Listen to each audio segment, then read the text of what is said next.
somebody I grew up thinking of as a legend. When I first started out on Wall Street, I had a ritual on Saturday mornings. I'm going to be really old here. On Saturday mornings, I would walk to the newsstand and pick up my copy of Barrons and read it. And that, it hasn't gone away. I just now do it online like the rest of us. Well, like the most of us.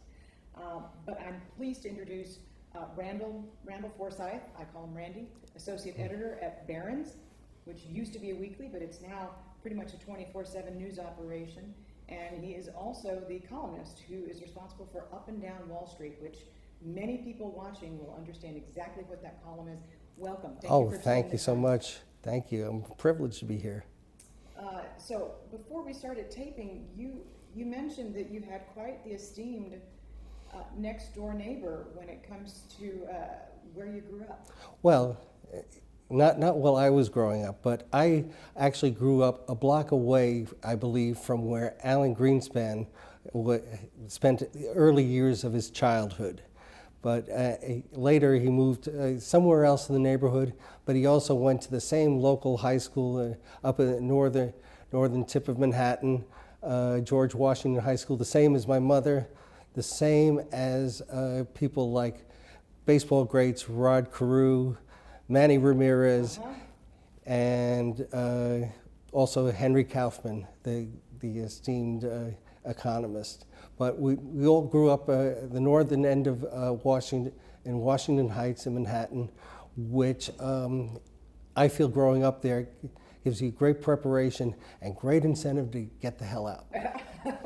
Well, but that being said, it clearly produced quite a few economists. Yes. So. Well, it was then also a center of a lot of people, German, Jewish refugees fleeing Nazi Germany in the 30s who moved up there. And in any case, it became known as like Little Frankfurt or something like that. But that was where I grew up. But I don't know, I just feel a kinship. I think Greenspan was on 163rd Street and I was on 164th.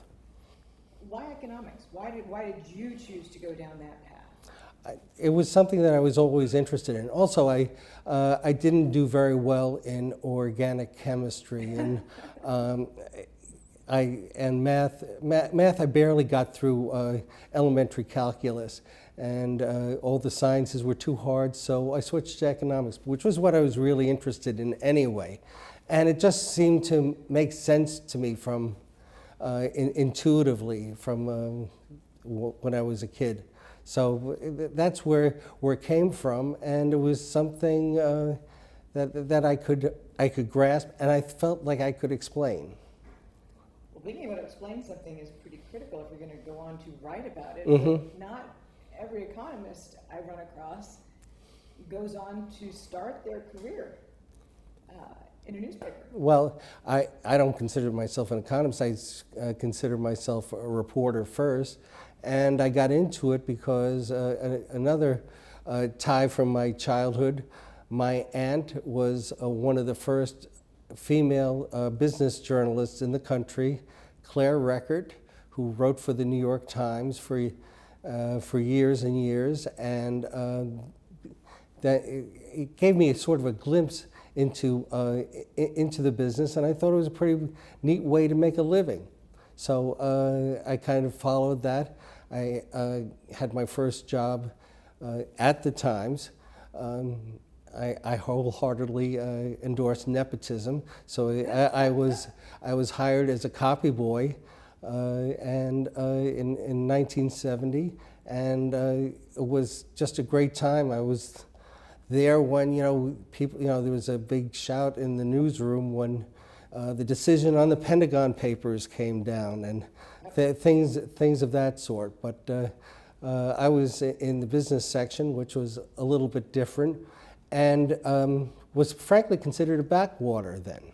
Was not an important part. It wasn't seen as something as part of the political world or really anything else, but very kind of parochial. And people who, business reporters then, in general, did not have any kind of background in economics. So they weren't all NYU or Columbia journalism school graduates? Far from it. They were probably, frankly, a lot of them were rejects from other departments and were stuck there. But I was, early on, there was a change in the kind of the professionalism.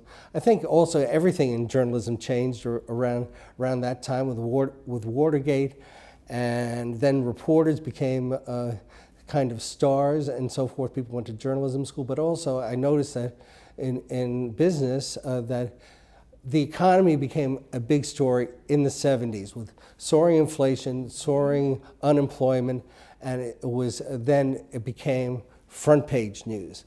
The one exception I also remember from working at the Times, and it was a great help to me, one of the reporters' name was Eric Heinemann. He had, I'm pretty sure he had an MBA. After he left journalism, he became a Wall Street economist. He was at Morgan Stanley at one point and other firms, but he helped me and guided me. And after that, after being a copy boy, which essentially meant you help shuffle papers, or also go for the head of the copy desk. You got him his greasy burger and beer and things like that, and all sorts of other kind of menial things. But after a couple of years, the assistant financial editor left and went to a trade paper called The Bond Buyer. And he decided, which is still around. Exactly, much bigger than it was then. And he, for some reason, decided to hire a 19-year-old who hadn't finished college as a beginning reporter there. So, and when I left the Times, one of the reporters says, "You're going to write about bonds? Who would ever want to do that?" So I went to the Bond Buyer and learned. I had finished most of my undergraduate studies in economics, so I understood the theory behind it. But then I learned about how bonds work: price up, yield down. It still makes people's head hurt. But mastering that little bit gave me a career. So, and then to write about it. And essentially, I became an apprentice and worked there for 4 years. And what year was that, more or less? Well, I started there. My first byline was in 1972. Yes, do the math. I was still a teenager, though. Yeah. I had my first byline on the then new agency bond market that in 1972. It was before Nixon was even reelected. Watergate was still a third-rate burglary that nobody was paying attention to, but so I was there. And then I worked there for 4 years, and after that, somehow I got hired away, and I worked for 4 years at Merrill Lynch as working on essentially rewriting analysts' reports for retail, and the great attraction was that it was a 33% raise over what I was making. Good number. Exactly, and I was being young that they could pay me less. So in any case, I was there for 4 years when I realized I didn't want to do this the rest of my life. And I really had a lot more fun writing and reporting my own stuff. So thankfully, I was hired by Dow Jones. The two Wall Street Journal bond reporters at the time said, "Hey, bonds and interest rates are a big story, away from just covering stocks and earnings reports that are on the regular Dow Jones ticker." So they started something covering the capital markets. So I was hired then, and started covering the Treasury market and the Fed for them, and that was a lot more fun. But Merrill Lynch, actually, it was almost like a graduate education, apart from a formal graduate education. I saw the inside of how Wall Street and Wall Street research worked. So that was very educational. And why would that be? I mean, I know what my experience was when I was on the sell side, and boy, did it open my eyes. But Well, you couldn't. Obviously, you never had a sell recommendation. Neutral was as good as sell, and that they took great pains to separate, or outwardly separate, investment banking clients from their stocks. But I never witnessed anything as egregious as shaping. I think where was it at Smith Barney of a rating on AT&T to get your kid into a posh Manhattan private school, but I think Wall Street most research is unavoidably compromised. So it's just you can't. 50 years later. Yeah, probably. There's been a lot of regulations that's been put in place, and I'm Chinese walls, and there was a Chinese wall there, but I would be surprised. Like they said in Casablanca, I'm shocked that there might be any conflict of interest.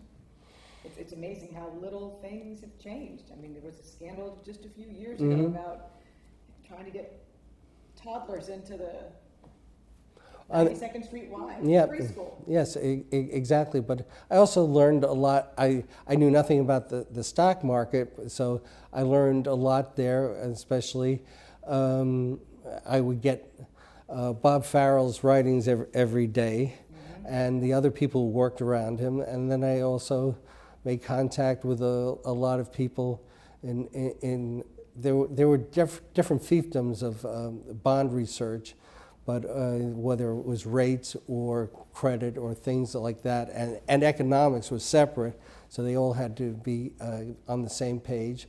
But I met other people that I still know. One name comes up is Maria Ramirez, who has her own firm, and I talked to her economist and use his research. Because I know Maria, and I know Maria is a straight shooter. Sure.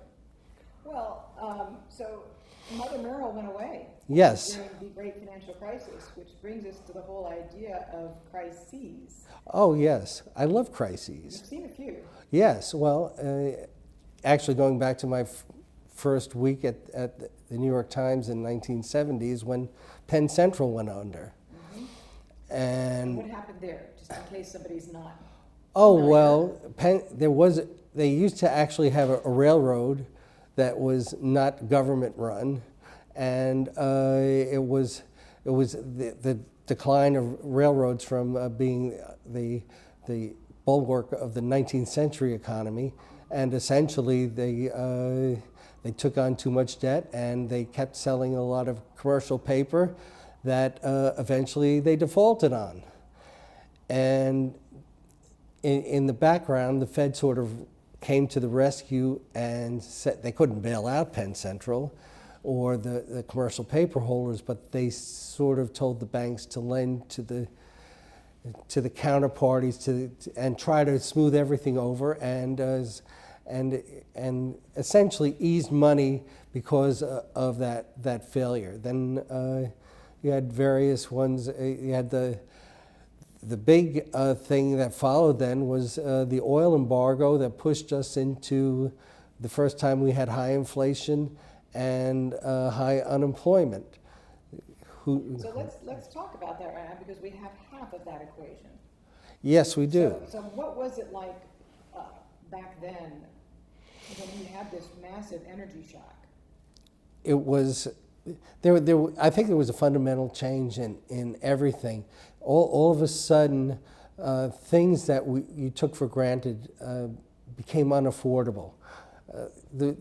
My one recollection from them is a strange thing: hamburger helper. Hamburger used to be what was cheap, and you could always afford hamburger.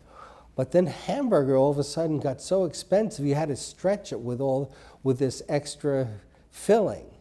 So it was a first time I saw a pronounced decline in living standards because everything cost more, everything was more difficult. And that's what sticks with me till today. And there is a kind of a sense of deja vu about that, but we can come back to that. Well, and back then, of course, this was kind of prior to the advent of borrowing to get by. This is really before credit cards. Well, you could extend your paycheck. Yes, there were credit cards, but you couldn't use them at the supermarket.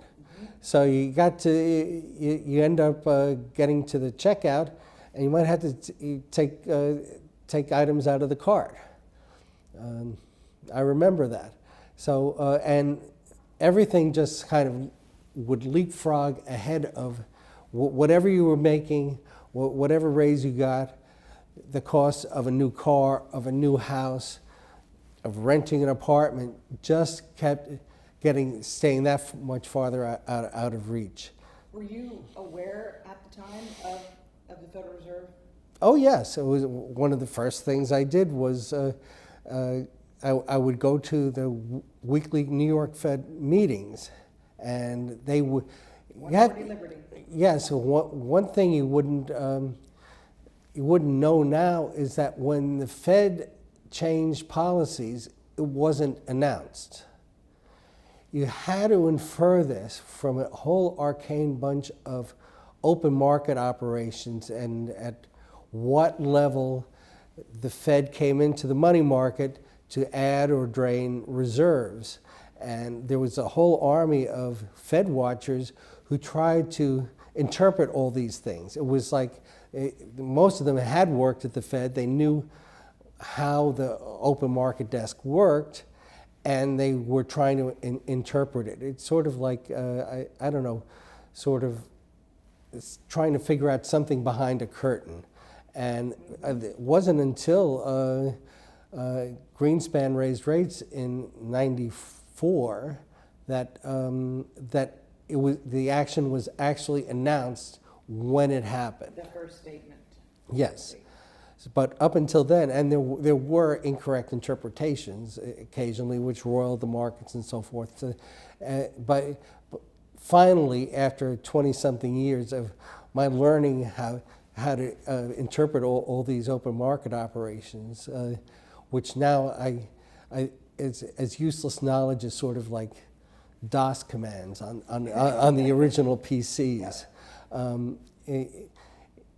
It wasn't very helpful, so they did away with that. But every week you go to the Federal Reserve and you pored over all these different reports over trying to figure out, well, they put money in then and they took it out then or whatever. And also for a time then, what the money supply did week to week was what Wall Street would hang on. Mm-hmm. And so it was given out. Now it's, of course, everything's posted online, but it was given out by a bunch of sheets at a meeting at the New York Fed at 3:30 on Thursdays, mm-hmm. and they would distribute all this, and it was like a weekly ritual. And then the reporters would, get to the phones, and we were able to call into their desks, and everything was released like at 4:15. But it was very interesting, and it was like a small fraternity. And the best thing about it is that I met my wife there. Oh, okay. Who was reporting for another, for a trade organization, and the rest is history. She did a lot better for herself by going into TV later and being a CNN anchor. Well, that's interesting. That brings you back around. Full circle to Alan Greenspan and being married to a reporter who was on TV. Yes, well, and and more than Greenspan, she got to interview Treasury Secretary James Baker just before the 1987 crash in October of that year, and really what the story is that Baker requested this interview so he could make a statement to the world that at that time there was sort of an agreement to stabilize currency exchange rates, which meant having to, the country with a weak currency, which was the US then, would have to raise interest rates. And when inflation was rising. But Baker, with an eye to the 1988 election, didn't want any more interest rate rises, and he said so. And so kind of this whole arrangement went kablooey, and so you had the Dow Jones Industrial Average drop 22%. And it's all my wife's fault. Did she buy that? Oh no, she was very upset that we missed it. We went on a very long deferred vacation right after she did that interview. Mm-hmm. So we found out about it. It was not bad reading about it in northern Italy, but otherwise, by the time we saw the Financial Times on Tuesday, we couldn't believe it, and she called into her desk and said, it's all over, forget it, enjoy your vacation. So she blames me for that. Oh, but between Jerry Corrigan and Alan Greenspan, and yep. It seems like they put Humpty Dumpty back together again pretty darn quickly. Oh, well, that's been kind of the modus operandi for every crisis ever since. If the financial markets shake and quiver, ease money. Well, back in the day, and this came out in my book Fed Up. Mm-hmm. Back then, Alan Greenspan was leaking information to bond trading desks ahead of Fed injections of liquidity into the market. So it was a remarkable time, and it came out in his biography that he was always intimidated by the stock market. Yes, yeah. In rereading that biography now, he thought the stock market controlled just about everything about what businesses would do or invest, expand or not expand would depend on where the stock market was, which seems to give the stock market a lot more credit when the economy runs more on credit than equity, and it just the central banks around the world are enthralled now to financial markets. And they have been ever since Alan Greenspan since '87, especially. But again, there were Fed easings after in the '70s, like after Penn Central. Now, what was different in between there was Paul Volcker, who withstood everything, including all sorts of threats and so forth, to do. Before it became a central bank mantra, whatever it takes to bring down inflation. And once we had CPI-style inflation in control, the central bank could take credit for it and then come to the rescue every time financial markets had a conniption. And it was then again in what I think was most egregious was in '98 when we had the previous Russian debt crisis, and a lot of hedge funds were wrong-footed.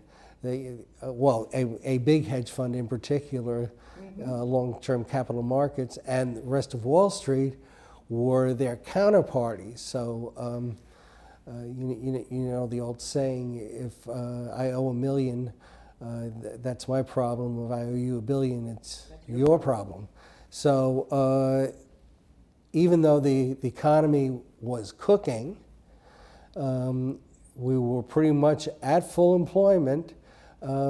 Inflation wasn't, we certainly didn't have deflation in anything but financial assets, but the Fed eased into a fully employed economy, and so you put a little flame on the fire, and then a couple of years later, what do you know? You have a dot-com bubble.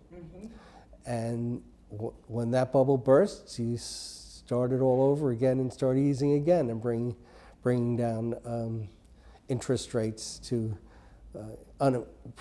every cycle it's previously unimaginable levels. So, yeah, it's lather, rinse, repeat. At what point did you cross over and become part of Barron's? Well, in the early '80s, Jim Grant, who everybody knows and esteems, yes, he was at Barron's at that point. He was writing was the originator of the current yield column, and he was going to take a sabbatical to write his first book. I believe it was about Bernard Baruch. In the interim, he suggested that I and another fellow working with me on the Dow Jones Capital Markets Report, one Matthew Winkler, fill in for him.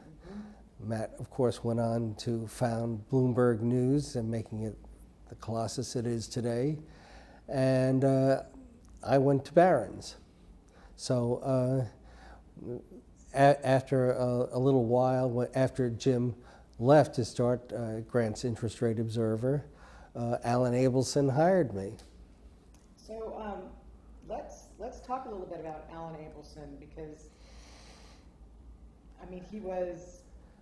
I don't know if you could say that there was a more iconic columnist in the history of financial news. Yes, I would agree. Nobody had Alan's style. Again, now Alan did not have an economics degree or a journalism degree. He did, however, go to the great Iowa Writers Workshop.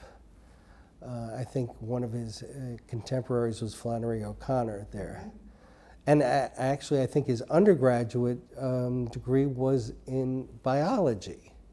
So, I mean, this was a very eclectic and well-read mind, and nobody could express it like Alan. He just was a great stylist, and he was fun to read. Now that's something you don't associate with business journalism, and that's No. and He was definitely an inspiration to me in that sense. I want every single piece of research that comes out of Quill to be fun to read in the beginning. And certainly not boring. So he did not suffer fools lightly, and he also had kind of the old-fashioned. He grew up in the old-fashioned New York newspapers. I think he was with the Journal American, if anybody even remembers that. But he was kind of he hated crooks, and there were a lot more like penny stock scams in those days, and he loved ferreting them out. And he also, when he wasn't, what you didn't see, you saw what Alan wrote in Up and Down Wall Street. That was really half of Alan. He was also editing the rest of the paper and putting his imprint on a lot of stories, and also nurturing a lot of other writers. And I was lucky enough to be one of them. He also was kind of a technophobe, so you'd write these stories, and in those days it was printed out on this dot matrix printer, and the stories, it was like one big long scroll, and he would edit it with his scrawl in the margins. And if you get it back and it was just a mess of all of his indecipherable handwriting, you said, "Oh my God!" It's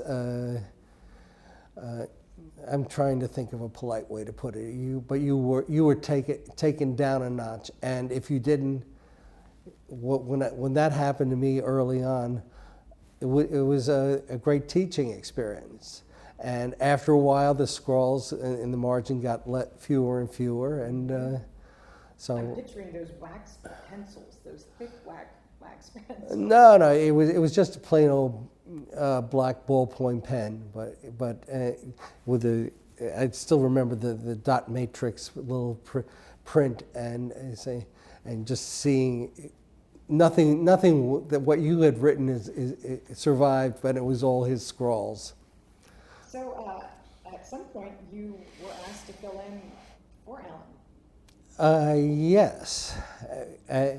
Later on, well, first of all, I stopped writing for a while and became an assistant managing editor, supervising the market coverage mainly. But after a while, that got old, and I was itching to write again. And when Alan would go on vacation grudgingly, he lived, and he loved his column. So in 2001, he decided to told me in the summer he was going to take a week off finally, and would I fill in? And of course, I was very excited by the prospect. The week he picked to be off was the week of the tragedy of 9/11. So that was my kind of baptism of fire, writing that column, and it was one debut. Yes, and what do you say about, certainly to that point, the most calamitous event in U.S. history? The only thing that anybody could compare it to was Pearl Harbor, but that did not happen in downtown Manhattan, or at the heart of capitalism. And I think people forget, from the perspective of financial markets history, that the stock market closed. Yes. On Tuesday morning. It reopened on my birthday, yeah. which was on Monday, but it closed and it stayed closed. Mm-hmm. And that's something that hadn't happened since World War I. No, it was every day the stock market didn't open, it was as if we were being attacked all over again. Mm-hmm. Everything was frozen, but I had to somehow by Thursday night, it happened on a Tuesday morning, mm-hmm. By Thursday night I had to make some sense out of it. And never having done this for any time. And the one thing I do recall saying was that it was going to change things. And remember, this was, the Cold War had ended, it was Pax Americana, we had the peace dividend, and that I just thought that was wrong. We were going to have to spend a lot more on defense and security, which would take away from spending on all sorts of fun stuff. I didn't expect a few $1 trillion and 20 years in the Middle East to follow onto that, but that is history. And here we are. Exactly. Middle Eastern backdrop. Mm-hmm. So bring us to where we are today. Because we could talk about the financial crisis, mm-hmm. but you're right, the Fed is wash, rinse, repeat. Yes. They've just done more of it. Mm-hmm. One of the things that did change was in January 2012, the Fed started to adhere to a 2% inflation target. Mm-hmm. And one of my favorite statistics is that between that January 2012 and COVID, mm-hmm. they hit it in 11 months. They crossed that 2% target. And it stayed mainly below 2%, right. Which somehow was a failure, which I don't understand. No, because at 2%, you give it 50 years and your dollar's worth nothing. So, and that's a target, that's a goal. Well, the Fed chairman at the time thought that Ben Bernanke thought a little inflation prevented deflation. Mm-hmm. And as indebtedness builds up, the worst thing, what we learned from the 30s, is that the worst thing is to have deflation and high debts. It's a picture you're having, like a $500,000 mortgage on your house, and it's worth $600,000. If it goes down to $400,000, your asset is deflated, but your liability is still the same. Right. That is why debt deflation, to me, is what scares policymakers the most, and it probably should. And so what they did, they have a margin of error of 2%. Well, if you miss it on the low side and you don't have deflation, that to me is fine. It's not something to worry about. Alan Greenspan But- would agree with you. yeah. Because he held the Well- line against the target. Well, I'm in favor of inflation targeting for only one reason. It was first adopted by the Reserve Bank of New Zealand, and my father is from New Zealand. So, being a Kiwi at heart, if they did it, it must have been doing something right. But what is inflation? It's what's in the CPI to me does not constitute the whole of inflation. The very sensible idea of monetarism is that when there's too much money, it expresses itself in rising prices. Well, it can be rising prices at the grocery store, the gas station, or rent, but it also can be for assets, and not just stocks and bonds, NFTs. I cannot get my head around the value of an NFT. No, I don't really understand. Well, and- Paying for Snoop Dogg's Mars blueprint for his home on Mars. It just, Yeah, well, I don't understand my how son much value to that. tries to explain it to me, and this with is when we look old together, because Yeah. like there's some young people going, they don't understand NFT. well, yeah, it's board yacht, Like, give me a tour. of board Snoop yacht Dogg's ape. What is that? Mars. I'm not- But that's the most. That's the big NFT now. And things like classic cars, and I don't follow the art world so much. More of a car guy, but the thing is, they're bidding up prices of cars from when geezers like me were young, the cars that we want to have, and when they get into six figures for very really ordinary cars from back then, it means it's better to have that money in that car, because if you pay $150,000 for a 1970 Olds 442, you might be able to sell for $200,000 in a couple of years, as compared to having it in the bank and wasting away. And that's also why billionaires collect apartments sky high in Manhattan. It's like a safe deposit box. Where you want it in the bank, wasting away, or do you want it to have a thing, even if you don't use it, even if you don't particularly like it, but whatever it's the number on it today, the number in a couple of years will be higher. That's, to me, evidence of more money, not just chasing too few goods, but chasing a bunch of assets. Mhm. And yet it's not captured in the CPI data. Absolutely not. And even something, CPI is supposed to be necessities, food, clothing, and shelter. Well, they stopped counting house prices directly back when, don't hold me to the year, but back in the 70s, back when inflation was first became a problem, not just came back into the fore. And now they have a cockamamie idea. How much would you pay to rent your own house from yourself? Only a doctoral level economist can come up with that concept. Amen to that, Randy.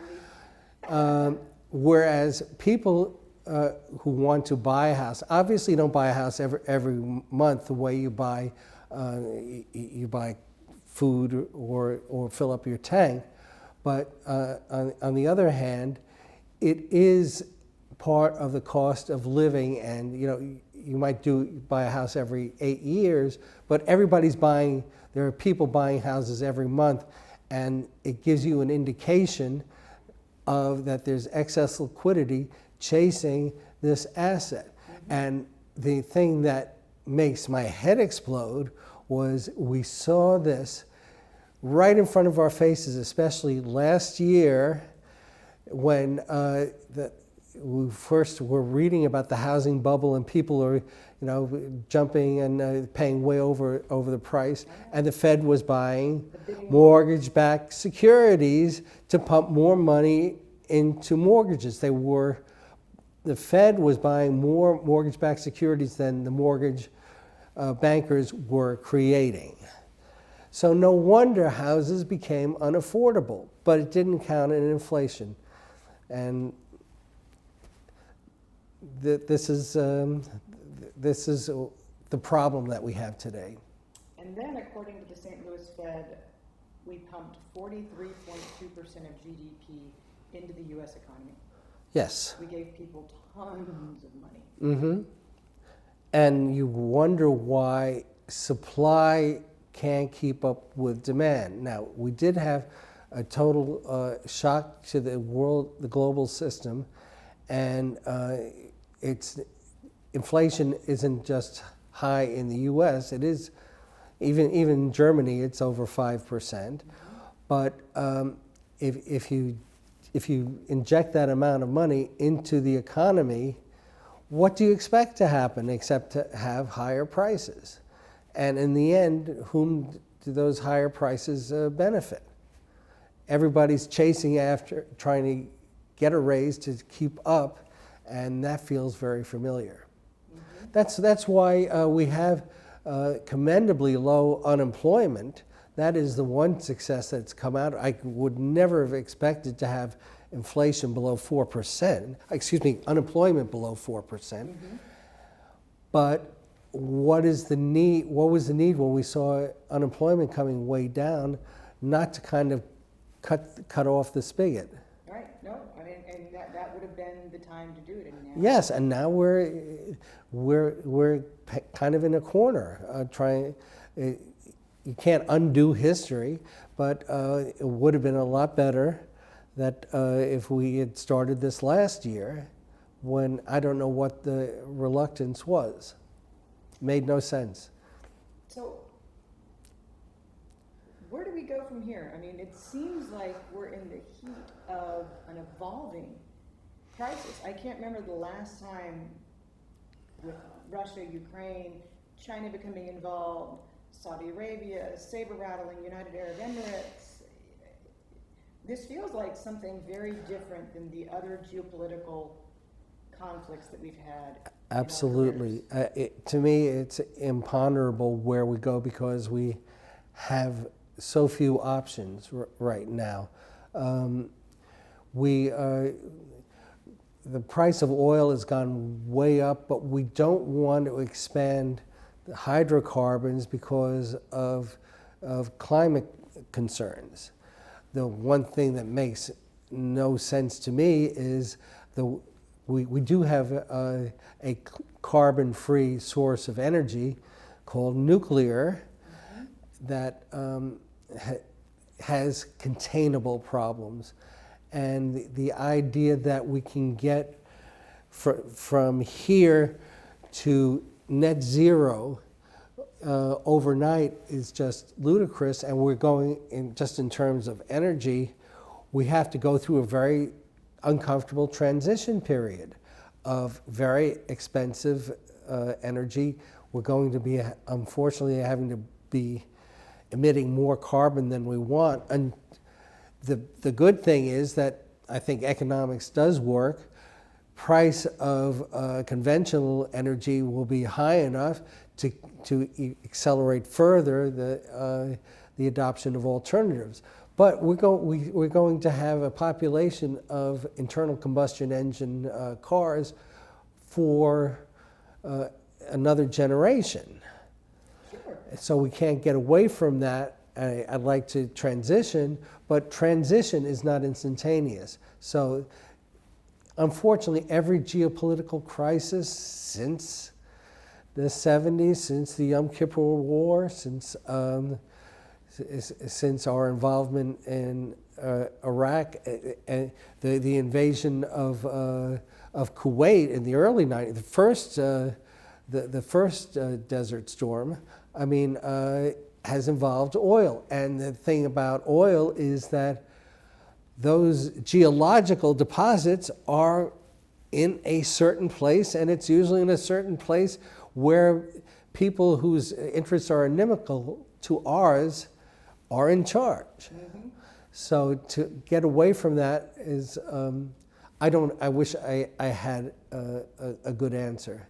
But we have fewer options. We have fewer options, and I think our optionality is also limited. I'm not sure what you think by the situation with China, by our relationship with China. Yeah, well, we thought it was symbiotic. I call it frenemies. Yeah, okay. Well, they provide kind of vendor financing for us by buying our paper, and we give them our paper, and they send us our goods, the stuff that we want to buy, our TVs and stuff cheaply, and it works until other considerations come into. We are essentially we are a debtor, and that reduces our flexibility. I don't even want to think about what happens in a conflict over the South China Sea. I don't know what example the Chinese take away from our actions having to do with Ukraine for what their ultimate plans for Taiwan. But I think this is the wake-up call. Yes. Well, I think the wake-up is that the West has to be. We have to realize that these are they are not just our friends to trade with. That trade doesn't make people more reasonable and friendly towards us. It can do just the opposite. But the good thing that's come out of it is that even Germany has decided that it can rid itself of some war guilt and actually step up and have a defense budget that's needed. And that I think it's clear. We need our allies. Yes. We need our allies to clearly be our allies. Yes, and I think this was a belated wake-up call that has at least gotten the allies on much the same page about how we go forward. Whether I hope that it doesn't result in any military action on the part of the allies, but we have to be prepared, and you get strength. You get the peace through being a strong adversary, and I think I would say Reagan proved that, and that was kind of lost and frittered away. So, kind of wrapping up the discussion, I'm curious because the conventional wisdom is that the world of Alan Greenspan holds. That the Fed's going to be able to come to the rescue, come what may, whatever happens. And yet we're back to having tangible inflation. And because of that tangible inflation, I think the Fed's options are a lot fewer than it had been. They could, after the dot-com bust, they could inflate and bring down the Fed funds rate to 1%. Okay, eventually, and that led to the housing bubble. Then after the great financial crisis, we had an extended period of ultra low interest rates. But again, inflation, at least officially measured, did not get out of hand. Mm-hmm. Now we have, at last count, 7.9% CPI inflation, and last week we only stopped QE. Only last week. We were easing right up until then. Just in a day or so, the Fed will raise the Fed funds rate off of 0. That's all we've done. Where do we go if there is a crisis? Negative interest rates. One thing I think is safe to predict: negative interest rates will never come to the U.S. Thankfully. I don't think Powell is your man. I think he'll hold that line. Yes, and even though some some very learned economists think that it's a good idea. It just won't work, and I don't think it's worked well in Europe and Japan. They're the same ones who tell you that your housing costs have only gone up 3%. Yeah. Well, in any case, given that we can't just have the panacea of cheap money to bail us out anymore, what do we do? I really don't know. I think inflation, the one thing I will agree with the consensus is that inflation will be lower at the end of the year. It'll be lower than 7.9%. Whether it gets to below 4% in the next 2 years, I kind of doubt it. Therefore, the Fed had a lot of flexibility with low inflation, which they took advantage of, maybe even abused, arguably, and they don't have that now. And on the fiscal side, having a